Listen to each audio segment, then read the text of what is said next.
Now, this year we got to go to Italy for our summer expedition, a country famous for food, music and art. But did you know it's also famous for scooters? But they're very protective of their beloved scooters, so we were quite lucky to go to their factory and make a one-off special Blue Peter scooter.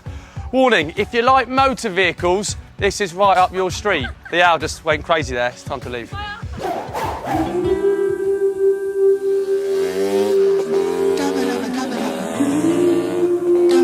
There are 16 million across the globe. Loved by celebrities from Hollywood to Bollywood. With an unmistakable style all of its own. The Vespa, the little Italian scooter that changed the world. The Vespa motor scooter is an Italian icon that's loved all over the globe. There are Vespa owners clubs everywhere, from Sweden to Sydney, Cape Town to California. Vespas have been used by armies, film stars, fire brigades, and even been turned into works of art. They're not the fastest scooters, and some other types are easier to ride, but the Vespa oozes Italian style. And no matter when or where a Vespa is bought, it's always made in one place, Pontedera in Italy. In this enormous factory, Vespas can be assembled in just 2 hours. 600 can be churned out in one day alone. How do they do it? We're about to find out. The secret of mass production, whether you're making staplers or scooters, is to have a production line. Rather than one worker building one scooter and doing lots of different jobs slowly, on production lines, lots of workers each do the same small job quickly on lots of scooters. The skilled workers stay put, and the scooters come to them. The Vespa production line in this factory is nearly a mile long. Today, we're going to help build a scooter from start To finish. And not just any old Vespa. Today we're going to build a never-seen-before limited edition of one Blue Peter Vespa. A Buono. All motor vehicles start with a chassis, a bit like the frame of a bicycle, the skeleton on which everything else sits. The unusual thing about a Vespa's chassis is it's all made out of one solid bit of metal that encloses the engine under the seat, as well as acting as a footboard and the front cowling. And it's all welded together by a robot. Amazing! And a little bit scary. But just in case you're worrying the machines will put everyone out of a job, the robot's work still has to be inspected and finished by a human. And today, the human is me. The robot's welding can leave rough edges, so I'm buffing the metal to give a nice smooth surface.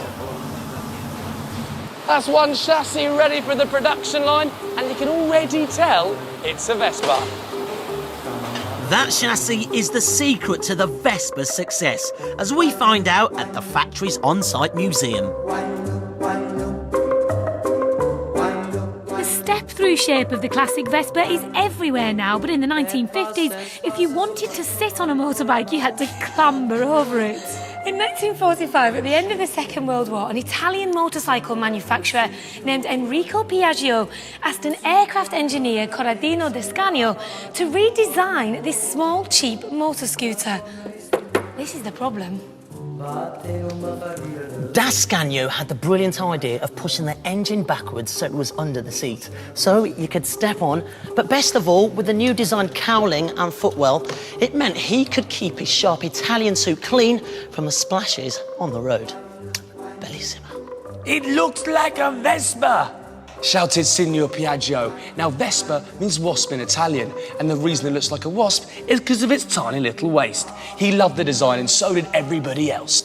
65 years later, all Vespas, and all motor scooters for that matter, have the same basic shape. Yep, when it comes to influence, the little old Vespa is the biggest scooter in the world. Back on the production line, the next step is to dip the chassis in an electrostatic bath. This gives it a special coating that helps the paint stick to the metal, and painting is where the fun starts. Can I do it? What is There's only one colour our Vespa could be. Blue.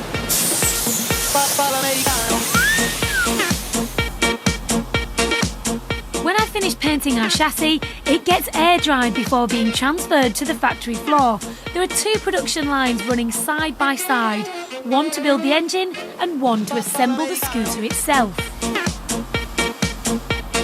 There's 1,000 people that work in this factory. The production line only stops when there's an emergency. As you can see, we've got our chassis. Time to put our scooter together. This is where our standard blue chassis is going to become a one-of-a-kind Blue Peter Vespa. Not one other scooter coming out of the factory will look like ours, and it soon takes shape in the skilled hands of the production line workers.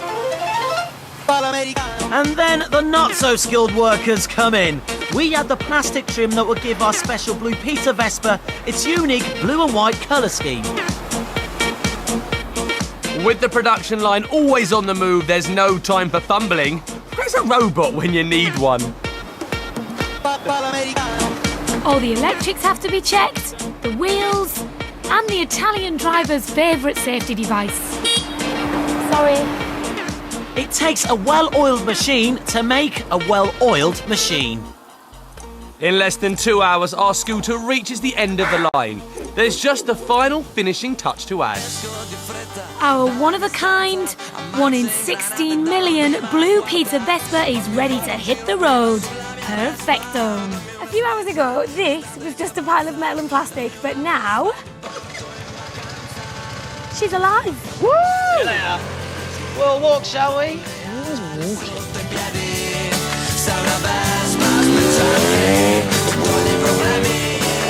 Tomorrow, we hit the road again to build the best pizza ever. If you're hungry for truffle hunting dogs, buffaloes and daredevil deliveries, the next slice of our Italian adventure will hit the spot. You know what, the guys at the museum were surprisingly impressed with our Vespa scooter. And they've actually immortalised it in the Vespa Museum itself right now. Look at this. Oh yeah, that's some good stuff. And if you ever go to that, if you ever go there, make sure you send us a picture and let us know you were there.